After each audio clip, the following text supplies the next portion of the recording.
ہم نے رب کے حکموں کو توڑا, ہم نے پرواہ ہی نہیں کی. ہم سمجھے دنیا میں آئے ہیں تو ہماری دنیا ہے, آوارہ ہوں, خواہشات نفس کے مطابق زندگی گزاریں, آنکھیں بے حیائی میں لگی رہی, سوچیں آوارگی میں لگی رہی, کان نغمے سنتے رہے, زبان جھوٹ بکتی رہی, ظلم و جبر کا بازار گرم رکھا, عصمت عزت پامال کرتا رہا, لوگوں کا مال لوٹتا رہا, حق غصب کرتا رہا, کلیجی اور دل چیرتا رہا, لوگوں کو زخمی کرتا رہا, لوگوں کے جذبات سے کھیلتا رہا. پرواہ نہیں کی کہ یہ دنیا ہے, امتحان گاہ ہے, چند دنوں کے لیے آئے ہیں, اللہ کے حضور پیش ہونا ہے, عملوں کا حساب ہونا ہے. اب جب وہ دیکھیں گے کہ ہمارے ساتھ کیا ہونے والا ہے تو ان کے چہرے پہلے بگڑ جائیں گے. کیوں؟ وہ گمان کریں گے کہ ان کی ریڑھ کی ہڈی توڑ دی جائے گی. ایسے عذاب آئیں گے جس طرح کسی کی ریڑھ کی ہڈی ٹوٹ جائے تو اس کا چہرہ شگفتہ گلاب تو نہیں ہوتا, اس کا چہرہ جو ہے وہ تو کس قدر مرجھایا ہوا ہوتا ہے. تو اللہ ارشاد فرماتا ہے اس طرح ان کے چہرے ہوں گے. ابھی عذاب آیا نہیں ہے لیکن چہرے پہلے اترے ہوئے ہوں گے, اور جب عذاب کی بھٹی میں ڈالے جائیں گے, اللہ اکبر, اور وہ سخت عذاب. حضور نے جبریل امین سے پوچھا مجھے جہنم کے عذابوں کا ذکر سناؤ. عرض کی حضور سب سے ہلکے عذاب کی کہانی سناتا ہوں, اور وہ یہ کہ جہنمی کے پاؤں میں آگ کا جوتا رکھا جائے گا, باقی پورا بدن اس کا سلامت ہوگا. یہ سب سے ہلکے عذاب کی کیفیت ہے. اب پاؤں میں آگ کا جوتا ہوگا, حدت, گرمی, شدت اتنی ہوگی کہ دماغ پگھل کے ناک اور کانوں کے راستے سے باہر آ جائے گا.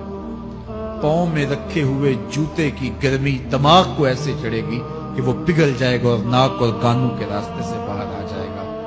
تو اللہ کے عذاب کے خوف سے چہرے بگڑ جائیں گے, حالت سلامت نہیں رہے گی. یہ بات ذہن میں رکھیں کہ اللہ جس کو جہنم میں ڈالے گا اس کو اس صورت میں نہیں ڈالے گا. یہ محمدی صورت ہے, یہ شکل اس کی چھین لی جائے گی اور اس کی شکل بڑی کر دی جائے گی. اس کا ایک ایک دانت احد پہاڑ جتنا ہوگا.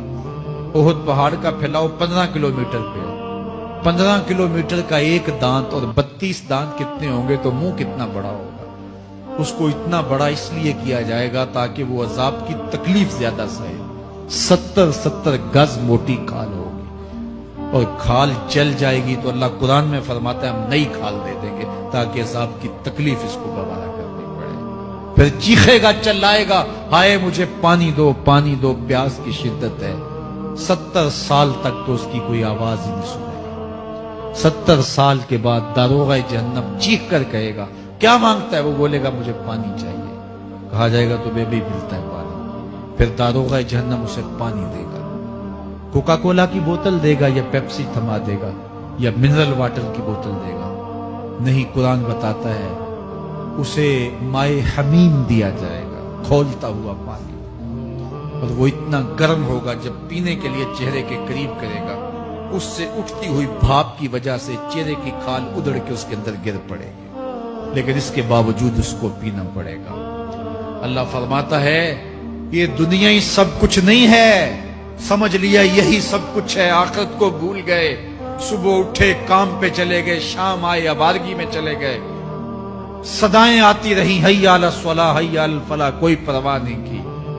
نہ پیشانیوں نے سجدے کیے, نہ سوچوں میں پاکیزگی آئی, زندگی یوں گزار کے چلے گئے. ایسے نہیں, کہا ایک وہ ہوں گے جن کے چہرے شگفتہ گلاب ہوں گے, ایک وہ ہوں گے جن کے چہرے بگڑے ہوئے.